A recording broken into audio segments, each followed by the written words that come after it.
Hey guys, welcome back to the How to Make a God Tree tutorial. This is part 2. We're going to be doing the leaves. And you'll notice I went through and I added some more roots, finished up the rest of the trunk of the tree, added some branches. The leaves can be pretty tricky, but if you do it right, if you make it look a little bit more natural, it will help a lot. All I did to make the leaves was pretty much the same way I made the trunk. I copied the 3 balls I had and then I replaced them to leaves. So I've got a small ball, medium ball, and large ball of leaves. So I'm going to take the medium-sized ball and pretty much make the circle around the tree that's going to be the lower part. But I'm also going to go up and down as I go to kind of give it a different feel. Like as you can see on the tree, I've got like wavy parts of it. So I'm going to start at each of the branches that I've got and then maybe go up a little bit, go down a little bit. And you notice how I went a little bit and then I went a straight line. That's not really what you want to do. You want to kind of pull it out a little bit. Because that way it gives it, instead of it's just a big ball on top of the wood, you've got a nice random shape to go with the nature.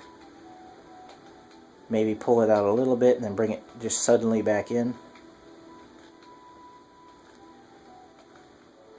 And this one has to be pretty high to match the branch, but you could have branches coming out of it.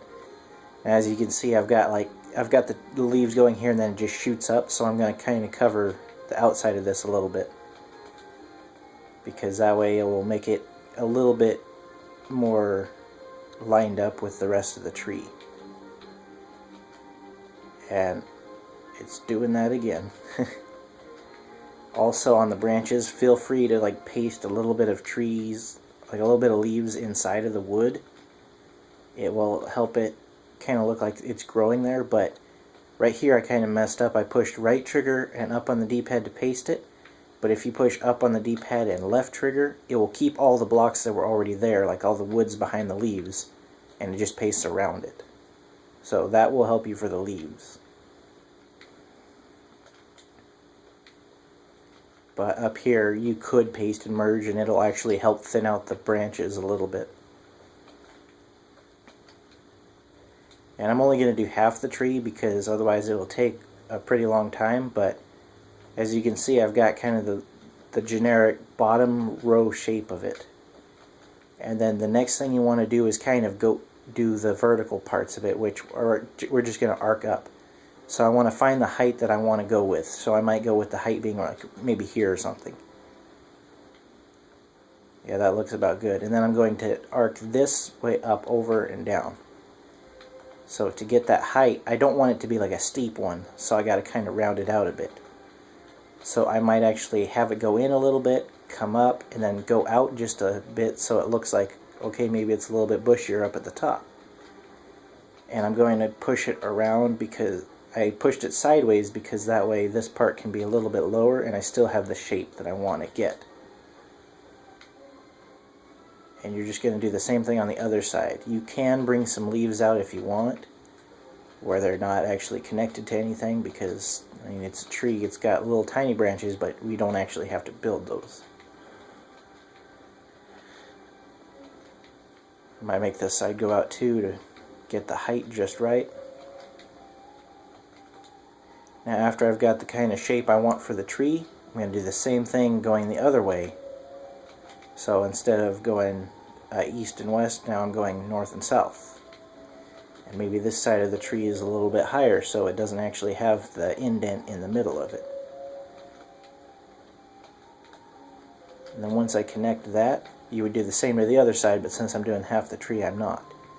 Now you're pretty much going to fill in the rest of the tree. You could continue doing the little, like the bottom row, but go up and do it again and just like ring your way up it. You could do it any way you really wanted to, but try to kind of keep it between both of the shapes of going sideways and going vertically. You could also have branches sticking out like that. It would be fine. That's probably where your small one comes into play. You could kind of paste a little bit of leaves on it to make it still look like it's got some bushes and leaves on it, but it's fine. And whoops, once you've got it all pretty much done, you're going to have the whole tree covered in leaves, but it's not going to be different colors like this one. But to change that, it's very easy. All you have to do is you would highlight all where the leaves are. Sometimes, depending on the size of your tree, you'll have to do 2. But let's say that this right here was your whole tree for the leaves. All you would do is go to Tool and Replace and change the percentage to something lower than 100. And then you choose the leaf that you picked, choose the new leaf and replace. And then maybe I'll do it again, adding a different color. You could also change it up to fit your needs. Like, you could change the texture pack to winter. You've got yourself a blue tree. You could easily make it a cherry blossom tree like I did with the pink and purple and white. And I added some petals that are falling down around it. You could do particle blocks to make it look like it's falling. The choice is really up to you, but hopefully this tutorial has helped you make a god tree, and I would love to see some pictures up on the Total Miner forums of your tree creations. Maybe you put villages in it, maybe you just had a basic tree. Whichever you prefer, I would really love to see it and see how this video helped you guys. So thank you for watching, and I hope to see you in the next video.